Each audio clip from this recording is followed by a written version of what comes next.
Assalamualaikum warahmatullahi wabarakatuh. Innal hamdalillah wassalatu wassalamu ala Rasulillah wa ala alihi wa man wala wa ba'd. Rabbi shrah li sadri wa yassir li amri wahlul 'uqdatam min lisani yafqahu qawli. Alhamdulillah pagi ini kita sambung berkenaan dengan keberkatan pada kunci-kunci segala keberkatan dan kebaikan. Kita sampai pada keberkatan zakat, ya. Di antara keberkatan zakat, apa yang Allah Subhanahu wa taala telah jelaskan bahawa rahmat Allah Subhanahu Wa Taala itu dilimpahkan atau dituliskan untuk orang-orang yang menunaikan zakat, sebagaimana dalam firman-Nya dalam surah Al-A'raf ayat 156, a'udzubillahi minasyaitonir rajim, wa rahmati wasi'at kulli syai'. Allah kata rahmatku meliputi segala sesuatu, fasaktubuha lil ladzina yattaqun, dan aku akan tuliskan ianya, yakni rahmat itu untuk orang-orang yang bertakwa, wa yutuna zakata, dan mereka menunaikan zakat, walladzina hum biayatina yuqinun, dan orang-orang yang mereka yakin dengan ayat-ayat kami. Ya, ini rahmat Allah Taala meliputi segala yang tersebut ni lah, yang bertakwa, yang menunaikan zakat, yang beriman, yang beriman dengan ayat-ayat Allah Subhanahu Wa Taala.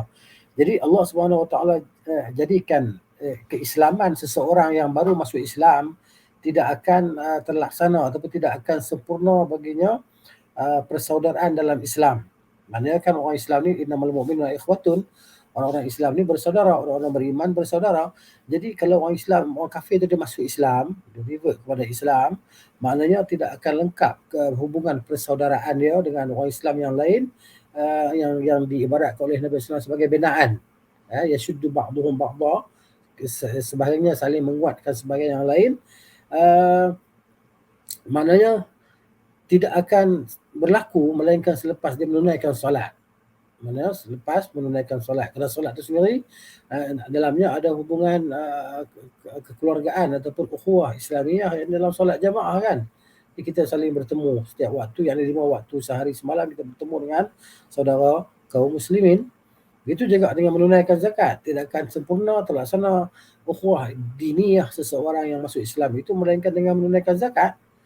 Karena apabila menunaikan zakat tadi, maknanya dia akan ada perasaan ukhuwah, persaudaraan dengan saudara dia yang lain, yang daripada golongan asnaf ataupun golongan fuqara masakin tadilah. Kemudian Allah Taala berfirman dalam surah At-Taubah, a'udzubillahi minasyaitonir rajim, wa fa in tabu wa aqamus salata, kalau mereka bertaubat dan mereka masuk Islam lah, kembali kepada Islam, dan mereka mendirikan solat, wa atuz zakata fa ikhwanukum fid din, dan mereka menunaikan zakat, maka mereka adalah saudaraku seagama.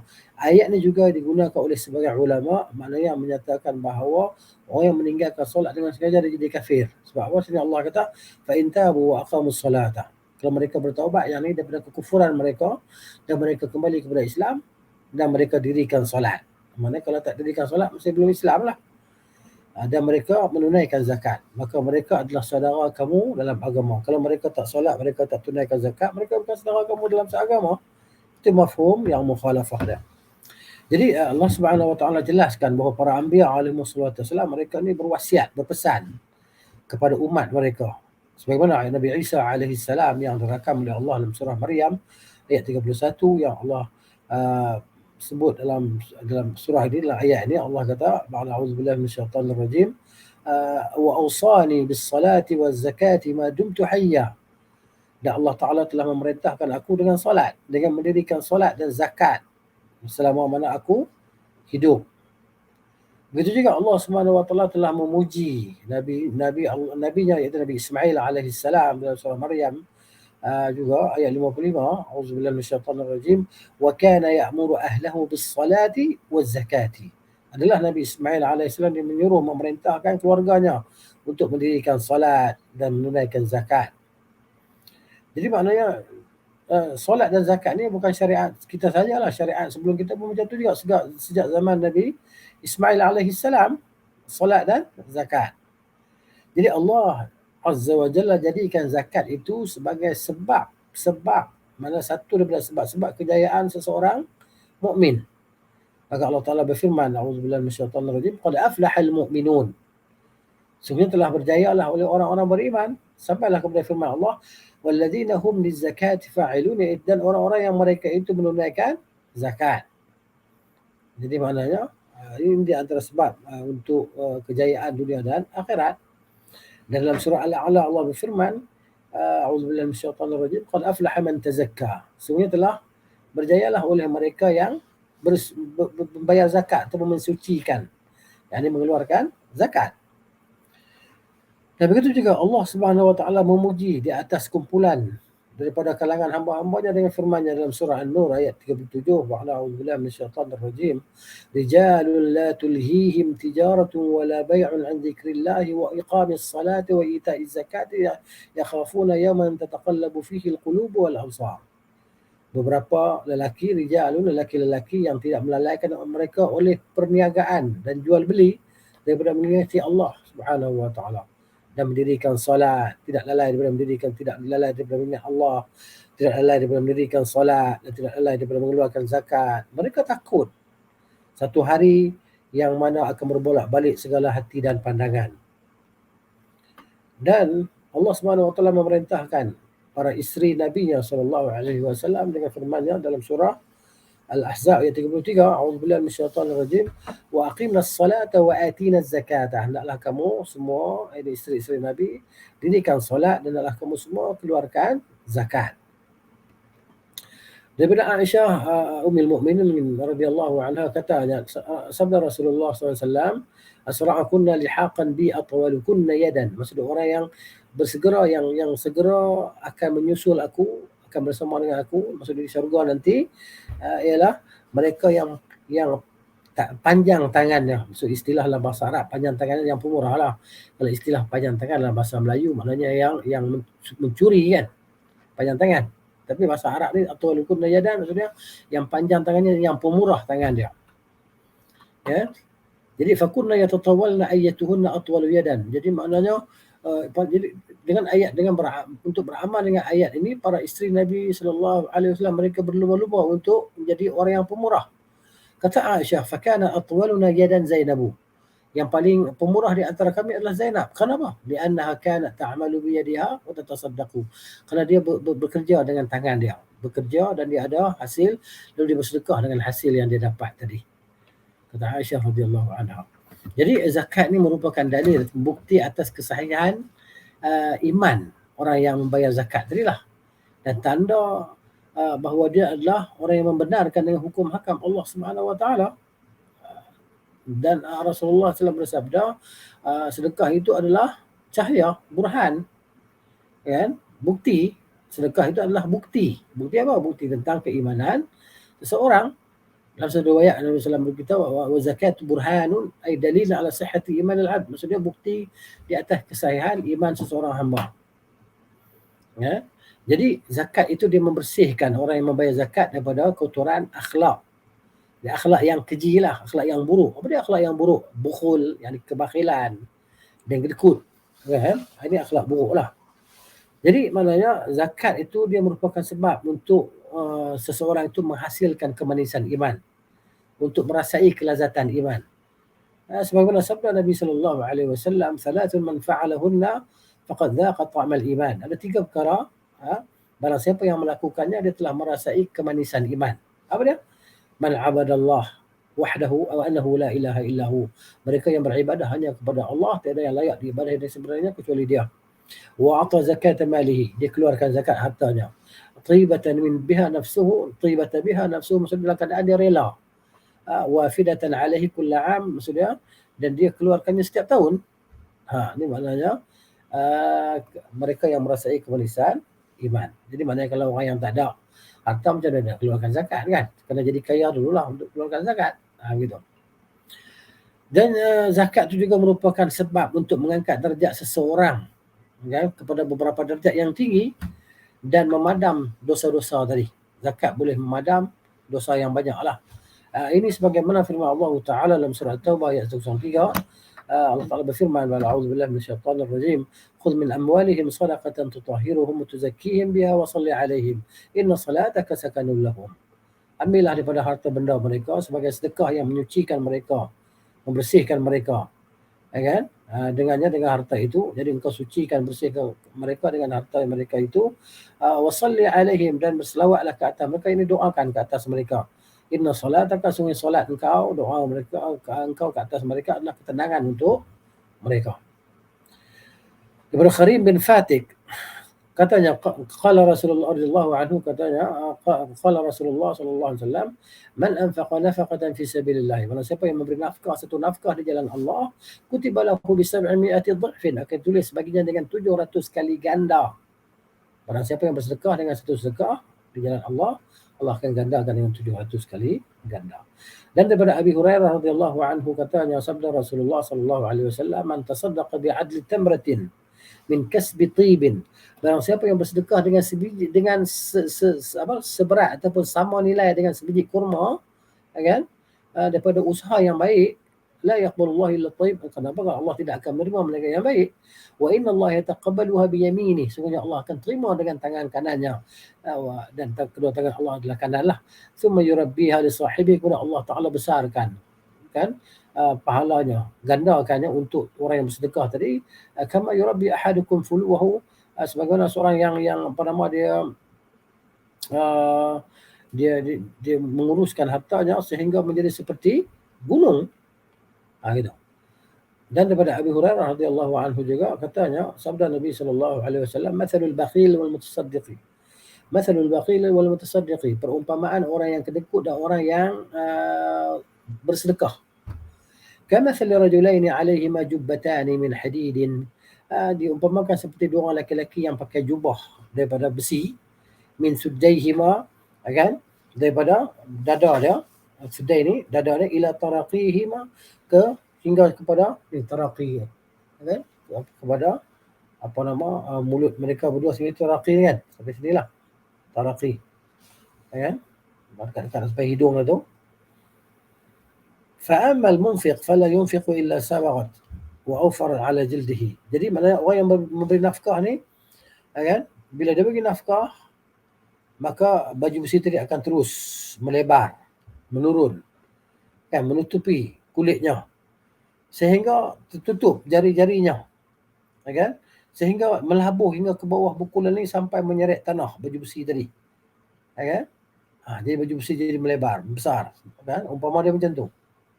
Fala yuridu an yunfiqa syai'an illa lazqan. Adapun orang yang bakhil, dia tak mau menafkahkan sesuatu melainkan baju besi dia jadi semakin menyempit, kan? Sehingga setiap rantai besi tadi akan berada di tempat dia tidak akan jadi meluas. Jadi ketat baju besi tadi, dia ketat. Gitu. Itu diumpamakan umpama orang yang bersedekah dengan orang yang bakhil, kedekut, kan. Jadi maknanya tak ada, jadi bila dia kedekut tak ada sesuatu yang dapat memeliharanya daripada perkara yang mudarat. Adapun orang yang pemurah tadi, maknanya dia terpelihara daripada kemudaratan lah. Maksudnya orang yang bersedekah ni dia akan selamat daripada api neraka lah, terlindung daripada panas bahar api neraka. Kata Ibn Hajar rahimahullahu ta'ala, makna dia ta'fu atharhu, makna dia bahawa sedekah itu dia menutup segala dosa-dosa, sebagaimana baju besi tadi yang menutup orang yang memakainya sehingga dia menyeret di atas bumi bila dia berjalan tadi, kan, sebab macam tu. Kata Al-Khattabi dan selainnya, ini adalah perumpamaan yang telah dibuat oleh Nabi SAW tentang orang yang kedekut, bakhil, dan orang yang bersedekah, pemurah. Jadi Nabi SAW tashbihkan, serupakan mereka berdua dengan dua orang lelaki, kan? Yang kedua-dua orang lelaki nak pakai, dua-dua mereka nak pakai baju besi untuk menutup badan mereka daripada senjata musuh, kan? Jadi seorang ni maknanya dia pakai, dia masukkan daripada kepala dia untuk memakai baju besi, kan? Jadi baju besi ni yang kita kata kalau yang mula-mula dia dipakai daripada leher atau sampai kepada dada lah, kan? Dimasukkan tangan dia tadi di lengan baju besi tadi, kan? Maka dia pakai. Jadi baju besi tutup sampai ke dada dia. Jadi orang yang memberi nafkah diumpamakan seperti orang yang pakai baju besi yang menutupi, kan? Kemudian baju tadi terus dipakai, kan, melebar baju tadi, melebar sehingga menutupi seluruh, dimasukkan ke badan dia, kan, masuk sehingga tutup seluruh anggota badan dia, kan, semua badan dia tadi, sehingga kaki dia pun tutup juga. Dan perumpamaan orang yang bakhil itu diibaratkan seperti orang lelaki yang tangan dia tersangkut di tengkuk dia, di tengkuk, di leher dia. Setiap kali dia nak pakai baju besi dia jadi ketat, tak muat, kan? hanya sempat masuk lekat di muka dia tadi, tak boleh nak masuk ke bawah dah. Itu makna sabda Nabi SAW, qalasat, yakni tadamanat wajtama'at. Jadi baju besi jadi sempit, ketat. Ini yang dimaksudkan di sini bahawa orang yang pemurah apabila dia berniat untuk bersedekah, maka dada dia akan merasa lapang, jiwa dia akan jadi tenang, dia akan merasa seronok untuk menafkah. Ada pun orang yang kedekut ni apabila dia cerita dia bersembang dalam diri dia lah. Dia berkata-kata dalam diri dia tentang sedekah, dia rasa macam tak seronok, dada dia jadi sempit, tangan dia jadi menggenggam. Kan? Ini sebagaimana firman Allah Ta'ala dalam surah Al-Hasyr ayat 9, a'udzubillahi minasyaitonir rajim. Wa man yuqa syuhha nafsihi fa ulaika humul muflihun. Barang siapa yang dipelihara daripada sifat bakhil dirinya, maka mereka itu adalah orang-orang yang berjaya. Kata Al-Muhallab rahimahullah, yang dimaksudkan bahawa Allah Subhanahu wa taala menutup orang yang memberi nafkah di dunia ni dan di akhirat. Allah menutup mereka, yakni daripada dosa-dosa mereka lah di dunia dan di akhirat. Ini bersalahan dengan orang-orang yang kedekut, maka Allah akan dedahkan dosa-dosa dia tadi. Ya kan? Gitu. Dan daripada Mu'adz bin Jabal radhiyallahu anhu katanya, kuntu ma'an Nabi sallallahu alaihi wasallam fi safarin, aku bersama dengan Nabi sallallahu dalam satu perjalanan. Maka dia sebut hadis ini sampailah kepada katanya bahawa yakni kata Nabi sallallahu alaihi wasallam, ala adulluka ala abwabil khair, maukah engkau kutunjukkan engkau kepada pintu-pintu segala kebaikan? Maka saya menjawab, ya Rasulullah, silakan. Kata Nabi SAW, as-sawmu junnatun, puasa itu adalah junnah perisai, was-sadaqatu, dan sedekah itu tutfi'ul khati'ata, dia padam dosa. Kama yutfi'ul ma'u an-nar, sebagaimana air memadam api. Jadi mana sedekah itu merupakan zakat merupakan sebab yang agung kan untuk menunaikan segala hajat dan melapangkan segala musibah. Ya, jadi maknanya kita bayar zakat, kita bagi sedekah tadi, maknanya dia merupakan sebab yang terbesar lah untuk kita ni dapatkan hajat kita. Apa-apa hajat yang kita ada, kita nak, maka kita bersedekah. Maka Allah akan mudahkan hajat kita untuk kita dapati.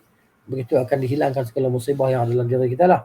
Sabda Nabi SAW, man kana fi hajati akhihi, kana Allah fi hajatihi. Barang siapa yang dia bersedia untuk menunaikan hajat saudara dia, maka Allah Ta'ala akan tunaikan hajat dia. Wa man faraja 'al muslimin kurbatan min kurabi dunya. Barang siapa yang membantu membebaskan orang Islam daripada satu masalah daripada masalah dunia, farajallahu anhu kurbatan min kurabi yaumil qiyamah. Allah akan bantu dia untuk melapangkan dia daripada musibah hari kiamat. Allahu fi 'auni al-'abdi, Allah sentiasa menolong hamba-Nya selama mana hamba itu dalam menolong saudaranya. Dan zakat itu juga merupakan sebab untuk masuk ke dalam syurga. Yang mana seorang lelaki dia datang menemui Rasulullah SAW, maka dia berkata, dullani ala amalin, tunjukkanlah aku ya Rasulullah tentang satu amalan yang aku boleh melakukannya, yang boleh mendekatkan aku kepada syurga dan menjauhkan aku daripada neraka. Maka kata Rasulullah SAW, ta'budullaha wa la tusyriku bihi syai'an, beribadahlah pada Allah Ta'ala sahaja dan jangan menyekutukan Allah dengan sesuatu. Untuk salah, engkau tunaikan salat, engkau dirikan salat, tunaikan zakat, dan engkau menyambung hubungan silaturahim. Afalama adbar rajul, apabila lelaki itu berpaling, qala Rasulullah SAW, in tamassak bima amara dakhala jannah, kalau dia pegang dengan apa yang diperintah, bima umira, apa yang dia diperintahkan, dan secaya dia akan masuk ke dalam syurga. Daripada apa yang menunjukkan atas demikian itu juga bahawa Rasulullah SAW telah mengkhabarkan bahawa syurga itu addahullahu liman alana al-kalam. Allah Ta'ala sediakan syurga itu untuk orang yang bercakap dengan cakap yang sopan, cakap yang lembut, wa at'amat ta'am, dan beri makan, wa taba'as siyam, dan berpuasa selepas berpuasa terus berpuasa, dan solat di waktu malam, wan nasu niyam, dalam keadaan manusia tidur. Okay? Ini maknanya perkara yang menunjukkan kepada syurga tadi lah. Jadi syahid dia mana? Kan? Wa at'amat ta'am, tadi lah, beri makan kepada orang kan. Daripada Abi Hurairah radhiyallahu anhu anna Rasulullah sallallahu alaihi wasallam qala, man anfaqa zawjaini fi sabilillah, barang siapa yang menafkahkan sepasang kenderaan di jalan Allah, nudiya fil jannah, akan dipanggil dalam syurga, ya Abdullah, wahai hamba Allah, hadza khair, ini dia kebaikan. Faman kana min ahli salati du'a min babi salati, barang siapa yang daripada ahli salat, dia sentiasa melaksanakan salat, fardu dan sunat, maka dia akan dipanggil daripada pintu solat. Wa man kana min ahli jihad du'a min babil jihad. Barang siapa yang dia adalah daripada ahli jihad, maka dia akan dipanggil daripada pintu jihad.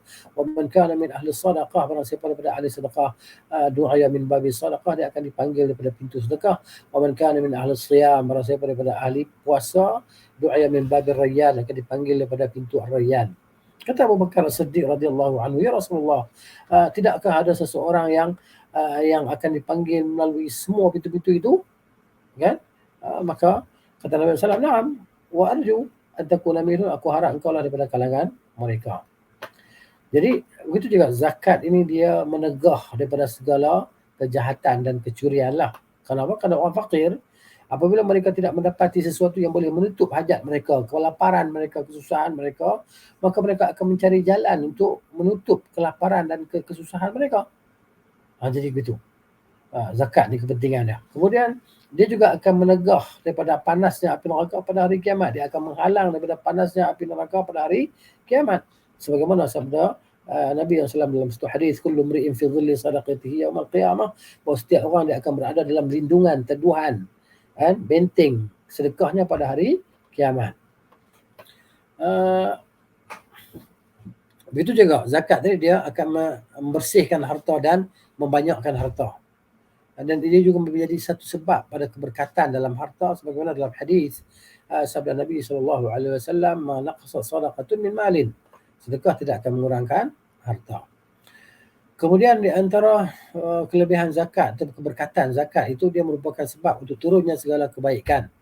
Hadis daripada Abu Hurairah radhiyallahu anhu, bahawa Rasulullah sallallahu alaihi wasallam bersabda, qala Allah azza wa jalla, maksudnya Rasulullah meriwayatkan hadis daripada Allah Subhanahu wa taala, hadis kursi.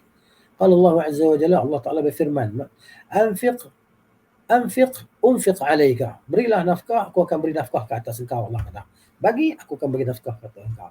Wa qala, dan Allah Taala berfirman, yadullahi mal'a, kan? Maknanya tangan Allah Taala itu mal'a ni penuh dengan pemberian. La taghidha nafaqatun, tidak akan berkurang nafkah pemberian Allah Taala sepanjang malam dan siang. Dan kata Nabi sallallahu alaihi wasallam, waqala ara'aitum ma anfaqa mundu khalaqas samai wal ard. Kata Nabi sallallahu alaihi wasallam, tidakkah kamu melihat bagaimana Allah Taala memberi nafkah sejak Allah Taala ciptakan segala langit dan bumi? Fa innahu lam yaghid ma fi yadi, sungguh tidak berkurang apa yang ada di tangan Allah Jalla wa ala. Wa kana 'arshuhu 'alal ma', arasy Allah Subhanahu wa taala di atas air. Wa bi yadihi al-mizan, dan di tangan Allah Subhanahu wa taala itu al-mizan, timbangan. Yakhfadu wa yarfa', dia merendahkan dan dia meninggikan Jalla wa ala. Dan zakat itu juga merupakan sebab bagi hamba mendapatkan doa para malaikat. Para malaikat akan berdoakan untuk orang yang membayar zakat tadi, ataupun orang yang bersedekah itu. Hadis Abi Hurairah radhiyallahu anhu, katanya, sabda Rasulullah sallallahu alaihi wasallam, ma min yawmin yusbihu al-ibadu fihi illa malakan yanzilan. Tidak ada satu hari, tidak ada satu pagi berlalu ke atas seorang hamba, ke atas para hamba, melainkan turun padanya dua malaikat. Maka kata satu malaikat itu, Allahumma a'ti munfiqan khalafan, ya Allah, berikanlah kepada orang yang beri nafkah itu khalaf, ganti. Wa yaqulu al-akhar, dan berkata yang lain, Allahumma a'ti mumsikan talafan, ya Allah, berikanlah kepada orang yang kedekut itu sebagai binasa harta dia, habis harta dia. Kemudian lagi di antara keberkatan zakat, bahawa ia merupakan sebab untuk membentengkan diri daripada api neraka. Hadis Adi bin Hatim radhiyallahu anhu, katanya, sabda Rasulullah sallallahu alaihi wasallam, ma minkum min ahadin, tidak ada seorang pun di kalangan kamu, illa sayukallimuhu rabbuhu laisa bainahu wa bainahu turjuman. Tidak ada seorang pun di kalangan kamu melainkan dia akan bercakap dengannya, oleh Tuhannya dengannya, tidak ada yang menterjemahkan di antara dia dan Tuhannya. Terus bercakap. Fayazur aymana minhu, maka hamba tadi melihat ke sebelah kanan, maka dia tidak melihat apa yang dilakukan semasa di dunia, dan melihat sebelah kiri dan tidak melihat, melainkan apa yang dia telah lakukan semasa di dunia. Wa yanzuru baina yadayhi, maka dia melihat di hadapannya, maka tidaklah dia melihat melainkan di hadapannya itu adalah neraka. Maka peliharalah diri kamu daripada api neraka, walaupun bersedekah dengan sebelah ataupun secebis buah kurma. Kata Ibn Battal rahimahullah, sabda Nabi SAW, ittaqun nara walau bisyiqqi tamra, peliharalah diri kamu semua daripada api neraka walaupun bersedekah dengan setibis kurma. Haddu ala sadaqah bil qalil. Nabi SAW mendorong, menggalakkan kita untuk bersedekah walaupun dengan sedikit. Yang mana Aisyah radhiyallahu anha dia telah bersedekah dengan sebiji kurma dan dia bersedekah dengan sebiji anggur. Maka dia kata berapa banyakkah pahala-pahala yang akan diterima dengan sebiji anggur, sebiji kurma ini. Begitu juga yang disebut oleh Nabi sallallahu alaihi wasallam kepada Abi Tamimah Al-Hujaimi. Nabi kata lah tahqiranna syai'an minal ma'ruf. Jangan kamu pandang remeh kepada perkara yang sedikit daripada kebaikan itu. Wala an tad'a min dalwika fi ina'il mustaqi. Walaupun kau tolong tuangkan air dalam air baldi engkau ke dalam baldi orang yang menuntut air, yang meminta air. Macam tu sekali pahala kan. Wahia aidan tasuddu hajal fuqara. Jadi zakat itu juga menutup keperluan dan hajat orang-orang fakir miskin yang dapat memelihara mereka daripada meminta-minta. Ini termasuk daripada ihsan yang diperintahkan oleh Allah Subhanahu wa taala. Sebagaimana firman-Nya dalam surah Al-Baqarah ayat 195, a'udzubillahi minasyaitonir rajim, wa ahsinu. Hendaklah kamu semua berbuat baik. Innallaha yuhibbul muhsinin. Sesungguhnya Allah sukakan orang-orang yang berbuat kebaikan.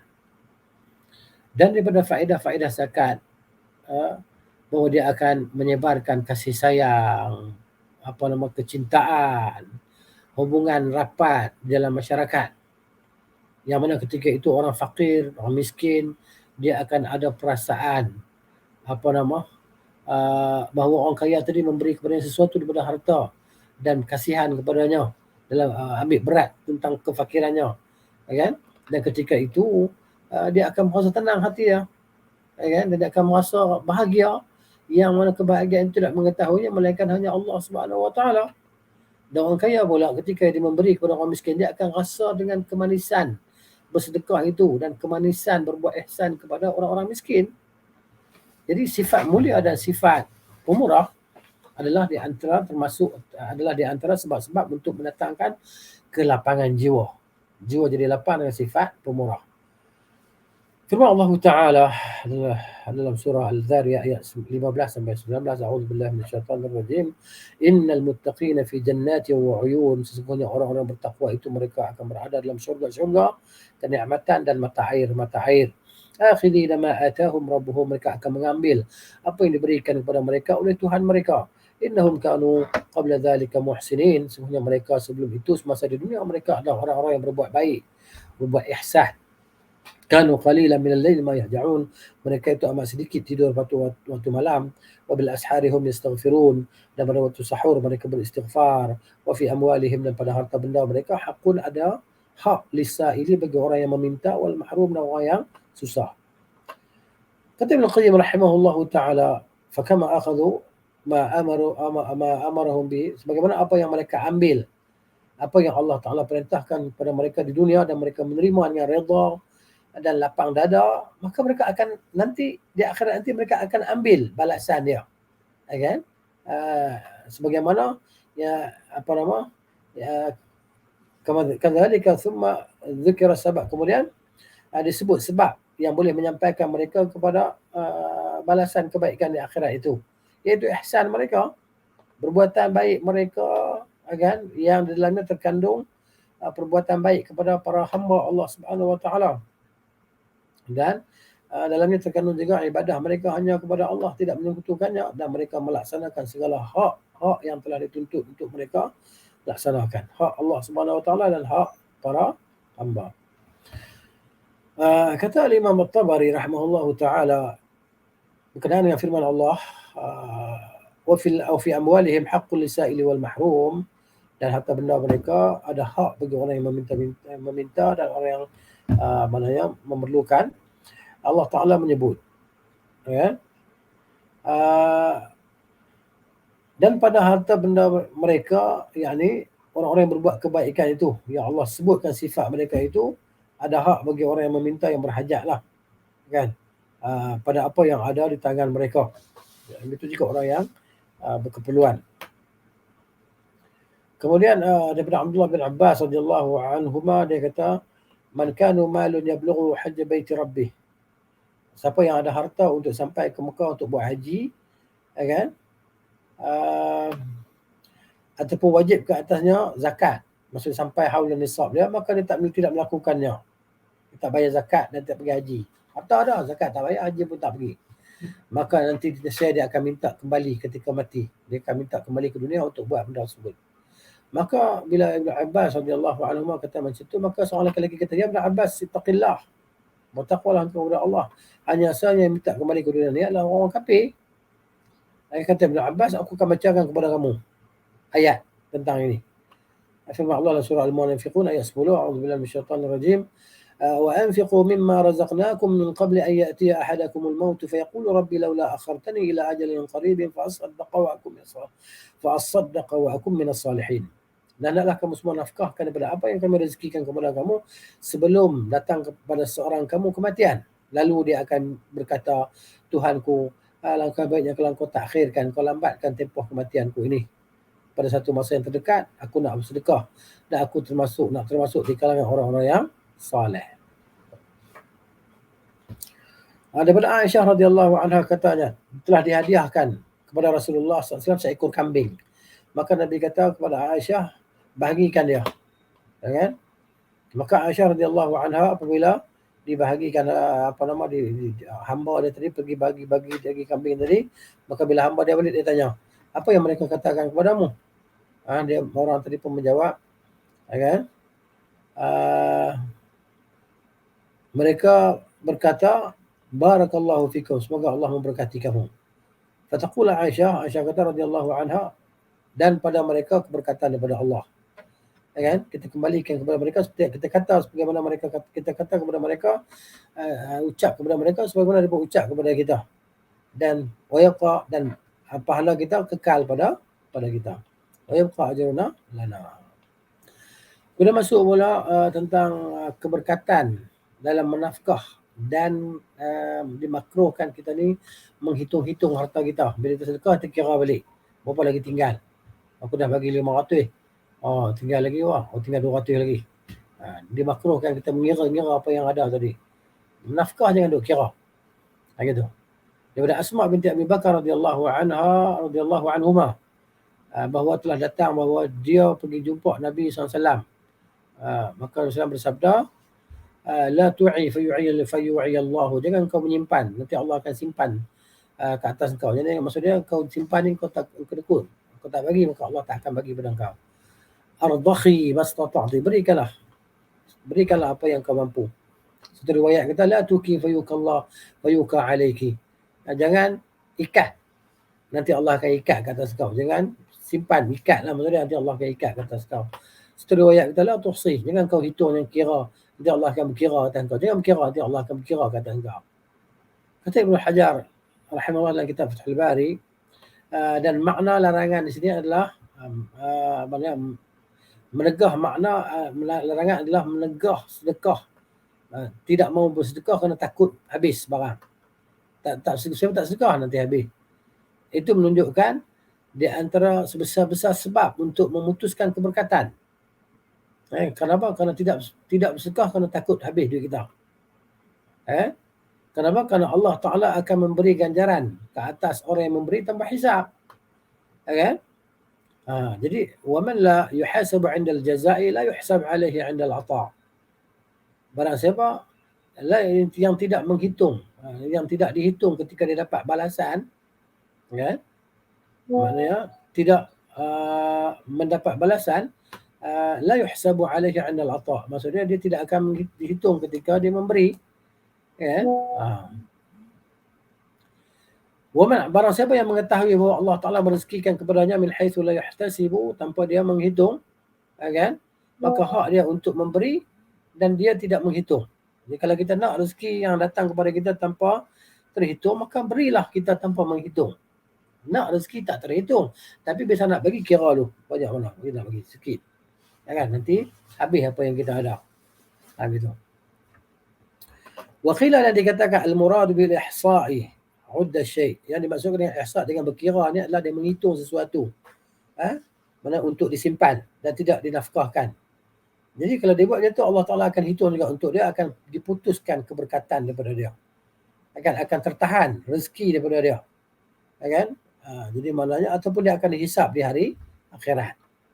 Ada orang yang akan tak dihisap, ada orang yang akan dihisap. Kemudian anjuran mengeluarkan zakat pada bulan Ramadan. Ini sahabat-sahabat kita kan selalu berusaha untuk keluar zakat di bulan Ramadan kan. Maka dia cuba untuk cukupkan haul dan nisab zakat dia pada bulan Ramadan. Baik. Tidak diragukan lagi bahawa setiap orang maknanya dia ada bulan zakat yang khusus dengan dia. Setiap orang ada bulan zakat yang khusus. Sebab apa? Kita tak sama kan. Sebab orang ni tak cukup nisab lagi 2-3 hari pun cukup haul. Kan? Nisab dia akan cukup dan haul dia cukup. Jadi maknanya kadang-kadang dia haul dia cukup, nisab dia tak cukup, tak boleh. Jadi maknanya dia cuba untuk cukupkan nisab dan haul di bulan Ramadan. Dia akan keluarkan. Jadi setiap orang dia yang keluarkan zakat ni ada bulan-bulan dia yang cukup haul dan cukup nisab. Baik. Inilah dia sepatutnya lah. Akan tetapi dia anjurkan. Kebanyakan para ulama menganjurkan kepada orang Islam untuk jadikan bulan Ramadan itu sebagai bulan zakat. Ya kan? Di antara mereka ada yang menganjurkan bulan Muharram kerana dia adalah bulan pertama dalam tahun Hijriah. Kerana zakat dan sedekah itu digandakan pahalanya mengikut kelebihan masa dan tempat dan hajat manusia kepadanya.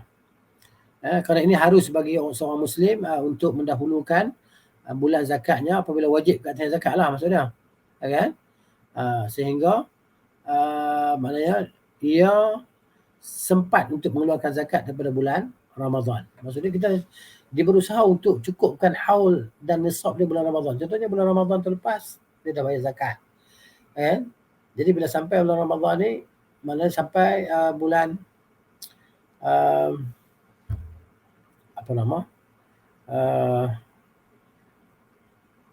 bulan Ramadan. Jadi mana dekat nak masuk Ramadan tu dia punya nisab dia tu sedikit. Tapi dia berusaha untuk cukupkan nisab itu di bulan Ramadan. Kenapa? Kerana dia nak keluarkan zakat di bulan Ramadan. Gitu. Baik. Supaya apa? Supaya dia mendapat pahala yang berganda lah. Maka perbuatan mengeluarkan zakat di bulan Ramadan berbeza pahala dia daripada mengeluarkan zakat di bulan-bulan yang lain. Jadi apa dia perbezaan dia yang menjadi beza di antara bulan Ramadan dan bulan yang lain tadi mengeluarkan zakat tadi. Yang pertamanya pahala digandakan lah. Kenapa? Kerana kelebihan masa zaman. Jadi sesuatu ibadah itu dia pahala lebih pada masa yang lain di satu masa daripada masa-masa yang lain. Ya kan? Jadi itu kelebihan yang Allah berikan kepada siapa yang dia kendaki lah. Jadi beribadah di bulan ni pahala tak sama beribadah di bulan yang lain. Begitu. Dan zakat itu adalah ibadat. Itu yang pertama. Yang keduanya supaya apa? Supaya orang-orang fakir miskin tadi mereka maksudnya dapat maknanya berpuasa, meluangkan masa mereka berpuasa tanpa berusaha untuk bekerja dan cari rezeki. Ya, kenapa? Mereka dah dapat zakat bulan Ramadan. Zakat yang mereka dapat tu mereka boleh gunakan untuk sebulan makan di bulan Ramadan. Dan boleh mereka melaksanakan solat tanpa keletihan, solat malam kan. Kalau siang bekerja, malam letih kan. Ada mereka dapat beriktikaf di akhir Ramadan tadi kan 10 hari Ramadan tu. Itu merupakan kelebihan yang besar lah dan pahala yang besar bagi mereka yang mengeluarkan zakat. Itu yang kedua. Yang tiga, Nabi SAW bersabda barang siapa yang memberi makanan berbuka puasa kepada orang yang berpuasa, dia akan dapat pahala orang yang berpuasa itu seperti mana pahala orang berpuasa itu tak kurang pun pahala orang yang berpuasa itu. Itu yang ketiga. Yang keempatnya, bulan Ramadan adalah bulan pemurah, bulan kemurahan, bulan kasih sayang, bulan rahmah. Telah ditanya kepada sebahagian generasi salaf, ulama terdahulu, kenapa disyariatkan puasa? Jawapannya supaya orang kaya akan boleh merasa lapar dan tidak melupakan orang yang lapar. Kerana inilah Rasulullah SAW mensifatkan bahawasanya Nabi SAW tadi disifatkan bahawa dia adalah orang yang paling pemurah di bulan Ramadan. Dan Nabi SAW itu sifat pemurah dia lebih lagi maknanya pemurah daripada angin. Kan angin kan dia datang kan begitu. Jadi Nabi SAW itu lebih pemurah daripada angin. فعن ابن عباس رضي الله عنه فعن ابن عباس رضي الله عنهما قال كان النبي صلى الله عليه وسلم أجود الناس بالخير. Adalah Nabi SAW orang yang paling pemurah, kan? Manusia paling pemurah. Wa kana ajwadu ma yakunu, adalah Nabi SAW paling pemurah fi Ramadan, pada bulan Ramadan. Hina yalqahu Jibril, ketika Jibril datang kepada Nabi SAW, Nabi lagi pemurah. Wa kana Jibril alaihi salam yalqahu kulla lailatin fi Ramadan. Jibril selalu datang setiap malam, datang berjumpa dengan Nabi SAW pada bulan Ramadan sehingga habis bulan Ramadan tadi. Ya. Dan Jibril datang membacakan Al-Quran kepada Nabi SAW. Jadi bila Jibril datang, adalah Nabi SAW ini menjadi manusia yang paling pemurah, lebih pemurah daripada angin lalu lah. Begitu. Maka oleh itu ke atas orang-orang kaya, naklah mereka merasa belas kasihan kepada orang saudara-saudara mereka orang fakir, kan? Dengan memberi sebahagian daripada harta benda mereka, kan? Maknanya jadi tak mampu melakukan demikian itu melainkan maknanya daripada zakat yang wajib lah. Kebanyakan mereka tak mampu nak buat perkara macam tu melainkan dengan zakat yang wajib maka dia keluarkan. Itu baguslah kawan-kawan kita yang berusaha untuk keluar zakat-zakat pada bulan Ramadan. Yang kelimanya, zakat itu adalah hak bagi orang-orang fakir pada harta orang-orang kaya. Ini sebagaimana firman Allah dalam surah Az-Zariyat ayat 19, A'udzubillahi minasyaitonirrajim, wa fi amwalihim haqqul lisa'ili wal mahrum. Dan pada harta mereka ada hak bagi orang yang meminta dan orang yang terhalang daripada mendapat keperluan mereka. Fal fuqara'u musyarikun, maka orang-orang fakir mereka berkongsi, kan? Ada harta kongsi mereka bagi orang-orang kaya pada sebahagian daripada harta benda mereka, yakni 25% daripada 80 gram emas nilai dia. Ya. Jadi orang fakir terlebih berhajat pada harta itu pada bulan Ramadan. Kenapa? Kerana bulan puasa itu akan memenatkan mereka. Mereka nak kena pergi kerja. Kan? Jadi bila mereka dapat zakat pada bulan Ramadan, mereka akan duduk tak buat kerja apa, sehingga mereka meluangkan masa mereka untuk beribadah dengan bacaan Al-Quran, kan? Ada pergi masjid, beribadah, kan? Solat tarawih, kan? Gitu. Jadi yang keenam, daripada kewajipan orang-orang fakir pula adalah mendoakan untuk orang kaya ketika mereka diberikan zakat tersebut. Inilah hak yang ditunaikan oleh orang fakir kepada orang kaya. Sebagaimana firman Allah dalam surah At-Taubah ayat 103, A'udzubillahi minasyaitonirrajim,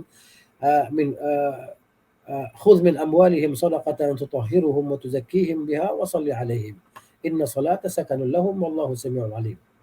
Ambillah daripada harta benda mereka sebagai sedekah yang kau sucikan mereka, kau bersihkan mereka, kau sucikan mereka dengan sedekah itu, dan berdoalah ke atas mereka. Sesungguhnya doa engkau ke atas mereka adalah ketenangan untuk mereka, dan Allah Maha mendengar lagi Maha mengetahui. Daripada Abdullah bin Abi Aufa katanya, adalah Nabi SAW apabila datang kepadanya satu kaum dengan membawa sedekah mereka, maka Nabi kata, Allahumma salli ala ali fulan. Ya Allah, berselawatlah ke atas keluarga si fulan. Fa'atahu abi bi sadaqatihi faqala Allahumma salli ala ali Abi Aufa. Ya. Jadi maknanya, dan ayah saya datang jumpa Nabi SAW, dia bawa sedekah, maka Nabi kata, ya Allah, berselawatlah ke atas keluarga Abi Aufa. Kemudian yang ketujuh, bulan Ramadan akan datang selepasnya hari raya, yang pada hari itu orang-orang fakir berhajat kepadanya untuk memakai pakaian yang baru, kan? Dan untuk memasukkan ke dalam diri mereka keseronokan, kebahagiaan ke atas isteri-isteri dan anak-anak mereka, dengan membeli apa yang mereka berhajat kepadanya pada hari yang sesuai tadi, hari raya tadi. Itu yang ketujuh. Yang ke-8, kebiasaannya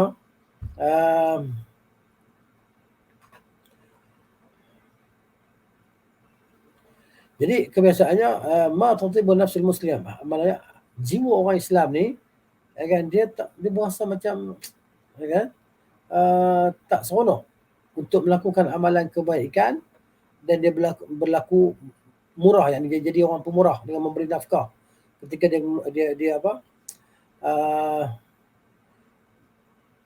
ketika dia membayar zakat lah, atau ketika dia membersihkan diri dia dengan puasa dan qiyam.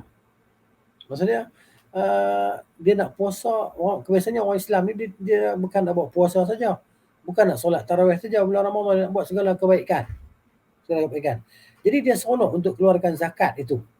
Kenapa? Zakat itu adalah tuntutan syar'i yang penting, yang merupakan maksud ataupun tujuan yang terbaik kan bagi pengeluar zakat. Jadi maknanya orang Islam ni dia kalau boleh nak buat semua kebaikan.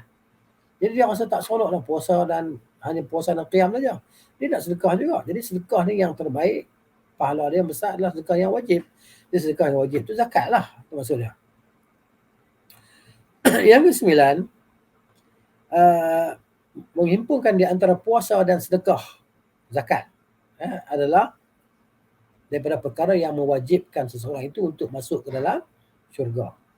Daripada Abi Malik Al-Asy'ari radhiyallahu anhu, daripada Nabi sallallahu alaihi wasallam, sabdanya, inna fil jannati ghurafan, sungguhnya dalam syurga ni ada bilik-bilik.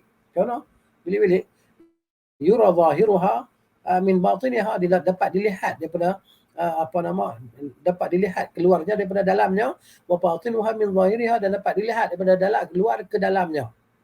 A'adallahu liman at'ama at'am, Allah sediakan untuk orang yang bagi makan, wa afsyas salam, dan menyebarkan salam, dan wasalla bil lail, dan solat pada waktu malam, wan nasu niyam, sedangkan manusia tidur. Yang ke-10, puasa itu mestilah berlaku padanya, tak dapat tidak akan ada padanya kelompongan, maksudnya kekurangan, maka ia berhajat untuk perkara yang boleh menutup kelompongan, kekurangan, kekosongan tadilah, kan, yang boleh mengkifarahkan dosa dalam puasa tadi. Jadi sedekahlah dapat menutup kelompongan puasa tadi, pahala puasa. Itu perkara-perkara lara yang dilakukan pada bulan puasa. Daripada Ibn Abbas radhiyallahu anhuma, katanya Rasulullah SAW telah memfardukan zakat fitrah, yang mana yang ia adalah penyucian bagi orang yang berpuasa daripada perkara lara, kata-kata keji, dan sebagai makanan bagi orang-orang miskin. Maka barang siapa yang menunaikannya sebelum solat, maka ia adalah zakat yang diterima. Barang siapa yang menunaikannya selepas solat, maka ia adalah sedekah biasa saja, bukan zakat, tak jadi zakat lah. Kata Ibn Rajab Al-Hamali rahimahullah, maka sedekah itu akan menghapuskan, menutup pada apa yang ada padanya daripada kekurangan. Ya? Jadi tajubu ma fihi minan naqs wal khalal. Jadi kekurangan dalam ibadah kita akan ditutupi oleh zakat. Kerana itu wajib pada akhir bulan Ramadan untuk kita membayar zakat sebagai penyucian bagi orang berpuasa daripada perkara-perkara lara dan perkara keji, maka kita tunaikan di akhir Ramadan. Baik, kemudian sedekah yang sunat pula. Tadi zakat, sedekah yang wajib, ni sedekah yang sunat pula. Sepatutnya bagi orang Islam untuk memperbanyakkan sedekah-sedekah yang sunat ni. Kenapa? Kerana padanya ada penyempurnaan bagi apa yang kurang daripada qiyam, kan? Dengan daripada pelaksanaan dengan zakat yang difardukan, ada kekurangan yang lain lagi, kemudian kita sedekah yang sunat. Sabda Nabi sallallahu alaihi wasallam, awwalu ma yuhasabu anhu al-'abdu yaum al-qiyamah as-salah. Nabi kata perkara pertama akan hisap seorang hamba itu pada hari kiamat adalah solat. Kan, kalau dia sempurnakan solat dia, maka ditulislah solat itu secara sempurna. Kalau tak sempurna solat dia, maka Allah Ta'ala akan berkata kepada malaikat, lihatlah kepada hamba aku ini, kan, apa yang telah dia buat daripada perkara sunat, maka sempurnakanlah tadi yang wajib, apa yang dia kurang daripada farduan dia. Kemudian zakat, dia ambil daripada kemudian zakat, kemudian dia ambil amalan-amalan yang mengikut seperti demikianlah, amalan-amalan yang lain lah, amalan fardu yang lain, maka dia tengok yang wajib dan yang sunat tadi. Kemudian berkenaan dengan keberkatan al-hijamah, bekam pula, berbekam. Al-hijamah ni mana bekam lah.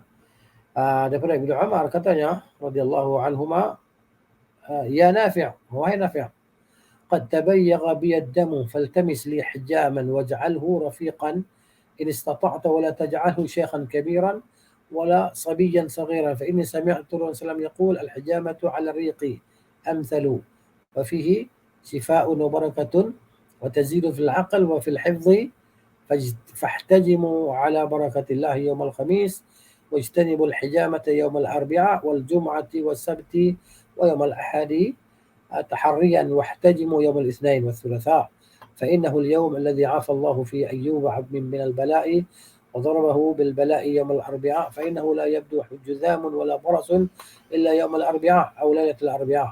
Ini nombor satu ni Hasan, darjah dia Hasan. Baik. Okey, mana dia? Hai Nafi', sesungguhnya darah aku ni dah bergejolak darah ni dah naik dah. Kan? Maka carilah orang yang boleh berbekam, hajaman, pakar bekam lah.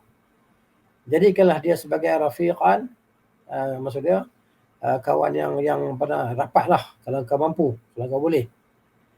Kan? Jangan kau jadikan dia ambil dia sebagai orang yang tua.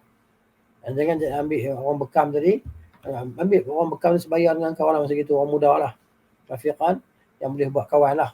Jangan ambil orang tua sangat. Jangan ambil kanak-kanak sangat. Kan? Jadi sungguhnya aku mendengar Rasulullah SAW bersabda al-hijamatu 'ala riq amsalu. Mana berbekam ni maksudnya ketika kita ni belum makan lagi lah, ketika perut kosong. Kan? Hijamah 'ala riq, ketika perut kita kosong, amsal lebih baik lah. Lebih baik, bukan mana dah makan tak boleh.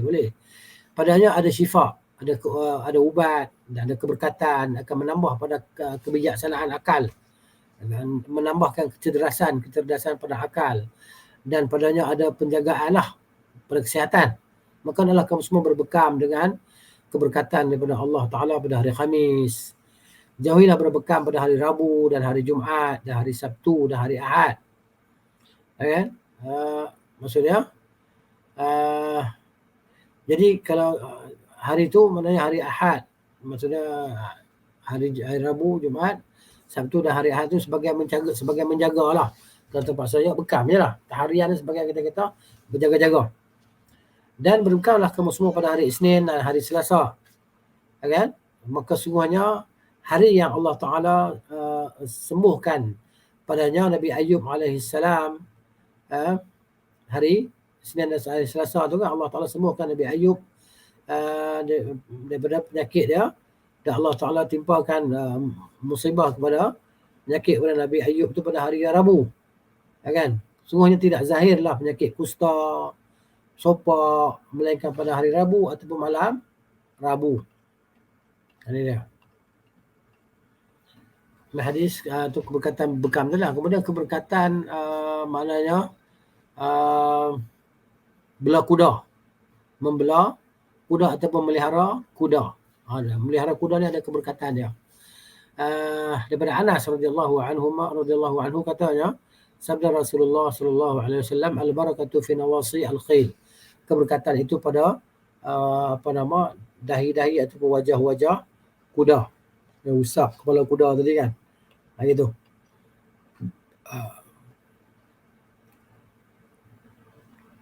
Pada leher-leher kuda. Pada membelah kuda lah. Kata Al-Khattabi, fihi isyarat, padanya terdapat isyarat, petunjuk bahawa harta yang diusahakan dengan membelah kuda, kan? Di antara sebaik-baik harta lah. Harta yang dimiliki di antara sebaik-baik harta adalah kuda. Kan? Dan bangsa Arab menamakan dia sebagai harta. Bangsa Arab menamakan kuda itu, menggelar kuda itu sebagai harta. Kan? Jadi tusami al-mal khair kama taqaddama, sebagaimana telah berlalu dalam wasiat lah. Kan? Wasiat fi qouli ta'ala in taraka khairan al-wasiyah, kalau dia meninggalkan sebaik-baik wasiat, iaitu harta dia kuda lah. Kata Ibn Abdul Bar, pada ini terdapat isyarat, petunjuk kepada mengutamakan kuda di atas yang lainnya daripada haiwan ternakan. Ya? Maka kuda ni tidak mendatangkan kebaikan yang dia buat, tidak seperti haiwan yang lain. Falan lam ya'ti anhu sallallahu alaihi wasallam fi syai'in ghairiha. Maksudnya tidak datang kepada Islam selain pada kuda tadi. Dia kata mislah hadzal qaul, seperti perkataan ni. Pada haiwan lain Nabi tak cerita pasal ni macam ni. Pada kuda Nabi kata macam ni. Nabi kata al barakatu fi nawasi al khail. Nabi tak kata pada unta, Nabi tak kata pada lembu, Nabi tak kata pada kambing. Ya, fi nawasi al khail. Ibn Abdul Bar radhiyallahu rahimahullah taala dia kata apa? Keutamaan ini ada pada kuda, tidak pada haiwan-haiwan yang lain, kerana Nabi SAW tidak sebut, tidak ada hadis yang menyebut tentang kelebihan melainkan pada kuda. Dan dalam Sunan An-Nasa'i daripada Anas bin Malik radhiyallahu anhu, dia kata lam yakun syai'un ahabba ila Rasulullah SAW min al-khail. Tidak ada sesuatu pun yang dicintai oleh Rasulullah SAW lebih daripada kuda, daripada haiwan tadi lah. Kemudian وعن نافع عن ابن عمر بن نافع dan daripada Abdullah bin Umar radhiyallahu anhuma bahawa Rasulullah menjadikan ja'al al-faras, Nabi jadikan bagi seekor unta itu sebagai dua bahagian, ya kan? Maksudnya orang yang berjihad, berperang, naik kuda itu Nabi bagi pada dia tiga. Kuda dua dapat, tuan dia dapat satu. Masya Allah. Orang naik kuda ni kan dalam peperangan, dia dapat tiga bahagian. Dua untuk kuda dia, satu untuk dia. Dia jaga kuda untuk makanan kuda dia dan sebagainya, untuk beri kekuatan kepada kuda dia kan. Kesihatan kuda dia untuk digunakan dalam peperangan. Baik, dalam hadis ni ada galakkan lah, kan, untuk memelihara kuda dan jadikan dia sebagai kenderaan dalam berperang. Padanya, kenapa? Kerana padanya ada keberkatan dan untuk meninggikan kalimah Allah Ta'ala, kan? Sebagaimana firman Allah Ta'ala dalam surah Al-Anfal ayat 60, wa min ribatil khail, dan daripada tunggangan, daripada kuda-kuda, tali-tali kuda tadi kan, akan menggunakan dia turhibu Nabi, kamu menakutkan dengan kuda-kuda tadi yang gagah, adu Allah, musuh Allah dan musuh kamu, wa aduwakum. Ini bukan bermaksud supaya naik kuda je tak, dan meninggalkan kenderaan peperangan yang lain, bukan maksud begitu kata dia, ya kan? Kenapa? Kerana kenderaan-kenderaan yang lain pun termasuk dalam firman Allah Ta'ala, wa'a'iddu lahum mastata'tum min quwwah, sediakanlah untuk memerangi mereka, yakni musuh-musuh kamu, musuh-musuh Allah, apa yang kamu mampu daripada kekuatan. Jika zaman sekarang sudah kata perisai dan sebagainya, gitu. Kemudian penyebutan tentang isbatil barakah, terdapatnya keberkatan fi irtibatil khail, dalam menggunakan kuda jihad, dalam berjihad di jalan Allah Subhanahu wa taala. Keberkatan menggunakan kuda dalam berjihad di jalan Allah. Daripada Abdullah bin Umar radhiyallahu anhuma katanya, sabda Rasulullah SAW, al-khailu fi nawasiha al-khair. Kuda itu pada mukanya, pada wajahnya ada kebaikan ila yaumil qiyamah, pada hinggalah ke hari kiamat. Jadi maknanya Nabi SAW buat kinayah dengan muka pasal seluruh kuda tu lah, kan? Jadi maknanya kerana muka ni lah tempat yang paling mulia daripada tubuh, gitu. Jadi dia jadi berkat sebab dengan kuda tadi boleh berlakunya jihad, memudahkan jihad di jalan Allah Subhanahu wa taala. Daripada Nu'aim bin Ziyad bahawa dia telah mendengar Abu Kabsyah, sahabat Nabi, kan, Abu Kabsyah radhiyallahu anhu, sahabat Nabi SAW, Abu Kabsyah kata, dia kata Nabi SAW bersabda, al-khailu ma'qudun fi nawasiha al-khair. Maknanya kuda itu di dahinya, di wajahnya terdapat kebaikan. Wa ahluha mu'anuna 'alaiha, maknanya tuan punya kuda itu akan mendapat pertolongan di atasnya. Maksud dia akan menggunakan untuk berjihad dan dia boleh menang dalam jihad dia lah. Dan orang yang memberi nafkah di atas kudanya seperti orang yang menghulurkan tangannya untuk bersedekah. Masya Allah. Ini sebahagian daripada mukjizat Nabi SAW yang menunjukkan bahawa jihad itu akan berterusan, ya kan?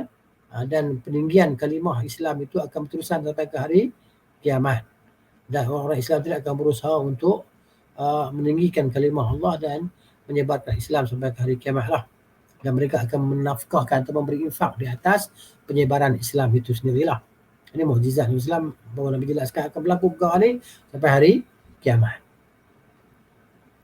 Daripada Abi Hurairah, katanya sabda Rasulullah SAW, al-khailu thalathatun.